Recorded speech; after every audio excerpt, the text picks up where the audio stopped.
In this episode of Mwah TV, it's me, Christine Gritman from Christine Gritman Inc. Laura's asked me to be her special cocktail correspondent this week, so we're doing a fully virtual episode from all the way here in Nyack, New York. And I'm here in Newcastle. Stick around to see me sharing my advice on how to use social media to build your personal brand without it feeling like a 24/7 slog. And don't forget to share with everyone how we met. So we met briefly at Social Media Marketing World in San Diego, California in 2017.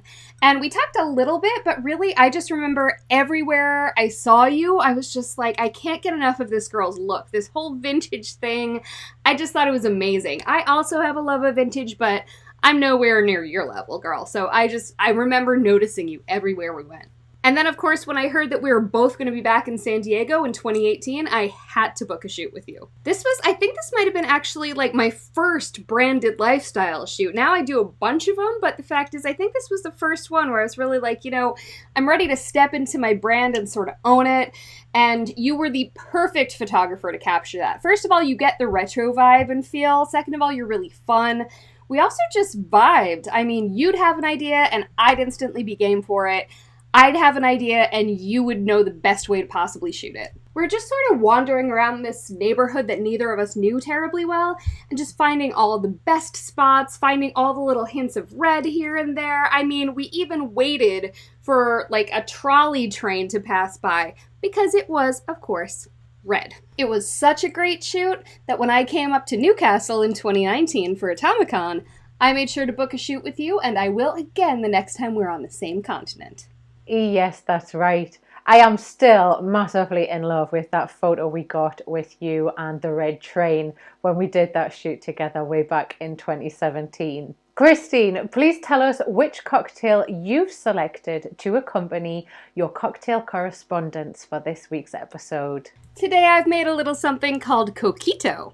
Some people call it Puerto Rican eggnog. It is not eggnog. They're both creamy drinks with some alcohol in them, but it's not eggnog. For one thing, some people do make coquito with an egg yolk.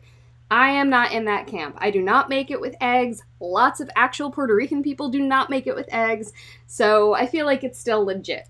So coquito is really easy to make. It's so simple. It's just the ingredients. So you've got sweetened condensed milk, you've got evaporated milk, you've got cream of coconut, you've got coconut milk, you've got some vanilla, some cinnamon, and of course you need your rum. And you just dump it all in the blender. It really couldn't be simpler.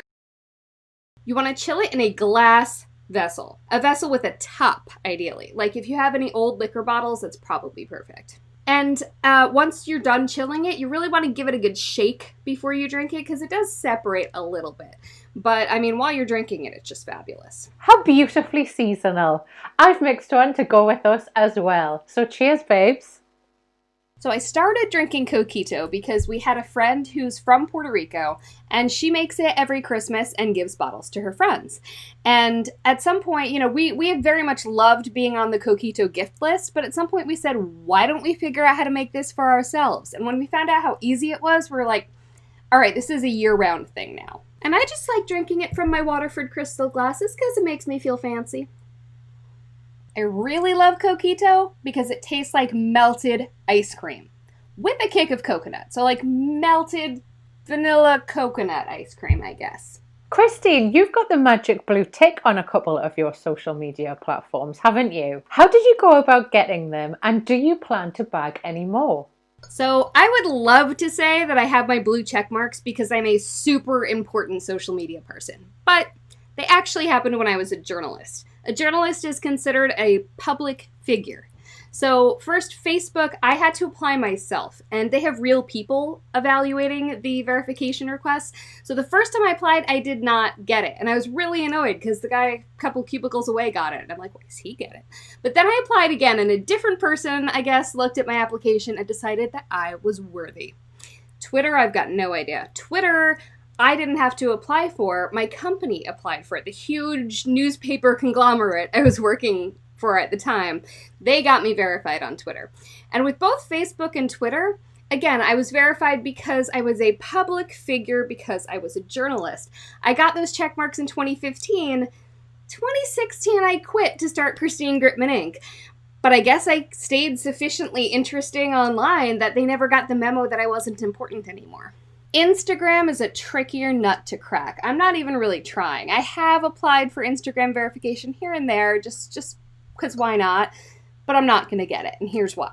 On Twitter and Facebook, it goes to public figures of public interest, and journalists fit under that. However, on Instagram, there's plenty of way more important people who do not have checkbox, because with Instagram, it's all about if you're likely to be impersonated. If you're a huge brand, if you're a really big deal person, are there people going on there pretending to be you, or could there be? So Facebook and Twitter, it's, hey, this person is of public interest. Instagram, it's, hey, this is the real one.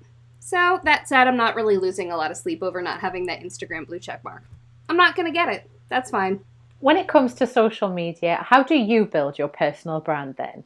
By going on lovely people's shows and holding a cocktail and being sparkling.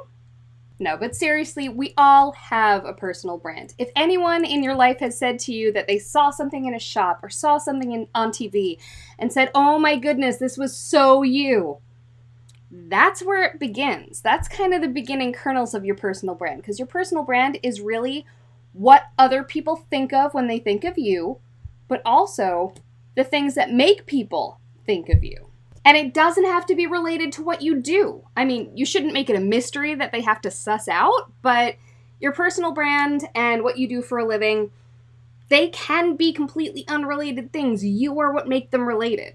So it's about finding those elements of you that stand out to other people, or that you would like to stand out to other people, and just kind of amping those up to 11. You want to figure out how to present them consistently, clearly, and in a way where anytime you post something, people could figure out that it was you who posted it before they even see the name on the post. This can be a function of subject matter, it can be content type, it can be sort of tone of voice, it can be something to do with imagery. There's a lot of different ways to put your own personal stamp on things. It's all about being uniquely, recognizably, genuinely you in a way that resonates with other people. I help people tease out what some of those elements might be and figure out how to present them on social media. I do this through courses, through one-on-one coaching, and through group workshops. Now, I know that you are a big fan of getting big results with as little effort as possible, same as me. Have you got any advice and top tips for people who want to build their personal brand on social media without making it a 24/7 slog? If it's fake, it will be a slog. If it's boring, it'll be a slog. If you're presenting it in a way that you don't really enjoy doing, like in a type of content that you don't really enjoy creating, but you feel like you should or you have to, it's going to be a slog. Figure out what you really love. How you can be known in a way that is so genuine to you that keeping it up doesn't really feel like any work at all. And then put the work in to become really, really good at it. Our friends Andrew and Pete have what they call the 90-10 rule. They say that you should be putting 90% of your efforts towards becoming remarkably good at one thing. Too many people feel like they have to be in all the places and doing all the things, and they just kind of half-ass all of it. That's not only going to burn you out, it's also not going to be as effective, both from an energy perspective, a value perspective, but also from a personal branding perspective, because which one of those 10,000 things are people really going to know you for? And if you find your 90, you can always repurpose it in a bunch of different ways. So like you've put your work into making the 90 really, really good, and then you just spin off other types of content from that really good content-rich piece of content. So I know that different people on different platforms and in different ways sort of communicate differently and receive information differently and like different types of content. But if you put in the work once for sort of the mothership piece of 90 content, you, or even people you hire, can sort of take bits out of that really content-rich piece and spin them out. So for example, I love live video. And so something I've started doing this year is I have my live show, But I have people helping me spin content out of that. I have people helping me put together a little blog post with key highlights from that live stream. I have a little highlight video from that live stream. I can take little clips from that video and just kind of put them out into social media, make ads out of them, whatever I want. And it all comes from that piece of content. I have a Twitter chat now too, but the Twitter chat and the live stream feed into each other because it all really comes back to that showpiece of that live video that I do every week. So how have you used all of this advice that you've given us today to build your personal brand? I've always taken pretty naturally to personal branding. And part of that is because I've always known that one of my greatest assets personally is that I'm likable. It doesn't mean that everybody likes me, but the people who do like me, it's my personality. My personality just resonates with a lot of the right people. So I always knew that putting that out there was going to do nothing but help me, honestly. I'm cheerful, I'm supportive, I just have this vibe that the right people really, really like. And my favorite thing is when people who follow me online meet me in real life and they say, "Oh my God, you're exactly like you are online." I'm like, yes! And in fact, I actually check in sometimes with people in my real life and confirm that I'm still being me in my online persona. It's me to 11, but it's me, and that's a really important thing to me because I do a lot of real life things. I go to conferences and events. I go to local networking events. I'm around in real life, so I really need to make sure that what I'm presenting as my personal brand and how I'm presenting myself online does square with who they meet in real life, because if it doesn't, that demolishes trust. So this is why I really like video. I really like making silly little animated GIFs of myself. It all kind of plays into how I am in real life, which is I'm sort of everybody's cheerleader. Not like the cheerleader who was bitchy to you in high school. I mean your actual sort of biggest fan. I'm cheering you on, I'm rah-rah, I'm fun, I'm happy, and this is who you get in real life, folks. So video and animated GIFs and things like that are a really good way to sort of convey my energy, and people have really been taking notice of that. So now that I'm taking personal branding more seriously as my thing, I've been looking at this a little bit harder because, again, personal branding just kind of came naturally to me, just presenting myself to the world. But now I'm starting to give actual thought to sort of defining some of those elements a little better for myself so that it's easier, honestly, to create on-brand content because I know what my brand is. And it's not fake. Again, this isn't about making something up. It's about figuring out what are those narrow pathways that it's kind of going to be one of. And it can always evolve and shift because I'm a human. I'm always evolving and shifting. Laura, we were talking recently and you introduced me to the concept of these 5 branding themes. I know yours were Suki the cat, cocktails, that vintage life, feminism. I've totally forgotten what the 5th one is, but basically it got me looking at my stuff, and I'm not quite to the point where they're defined yet, but one thing that this did for me that was huge is there were some elements of me that I sort of hadn't embraced as part of my brand. Because I said, well, that has nothing to do with what I do. I'm a social media strategist. I really want that to be what I'm conveying all the time. No one cares that I'm a foodie, except they do. People like that stuff. If I look at my Instagram insights and I see the stuff that people are really reacting to and engaging with and resonating with, it's not, here's a social media tip. It's, here's my dinner, and of course it's on a red plate or something, because I gotta be me, right? But it's also things like, anytime I post a picture of me in a bikini, and it sounds obvious, like, oh, Instagram, girl in a bikini, but here's the thing, I am overweight, I don't look it from here up, but from here down, yeah, I got a gut. And so I'm very open about the fact that I didn't wear bikinis when I was skinny. But now that I have 2 kids, I'm pushing 40, I have a lot of extra pounds, now I'm actually embracing that body positivity enough that I do wear 2 pieces, joyfully. And so body positivity kind of became part of my brand without me intending it. I certainly wouldn't have chosen that, but I'm not going to run away from it either. Same with the foodie thing. There's all sorts of things about me and my life that I'm realizing, you know what?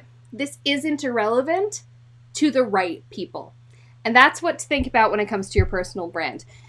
Anything that lights you up, people are going to see that light. They don't care if it doesn't have to do with what you do for a living. That's your gateway in. to say what you want to say. Whatever it is that resonates with other people, that catches their eye, and that is genuine, that's your way in. I've been your host, Laura Pearman. And I've been your cocktail correspondent, Christine Gritman. If you enjoyed learning about how to use social media to build your personal brand here with me today, then you are going to love these episodes from Mwah TV. Oh, don't forget to check out my channel too. Thank you, Christine. Mwah. Mwah. Now, before you go anywhere, don't forget to subscribe. Mwah.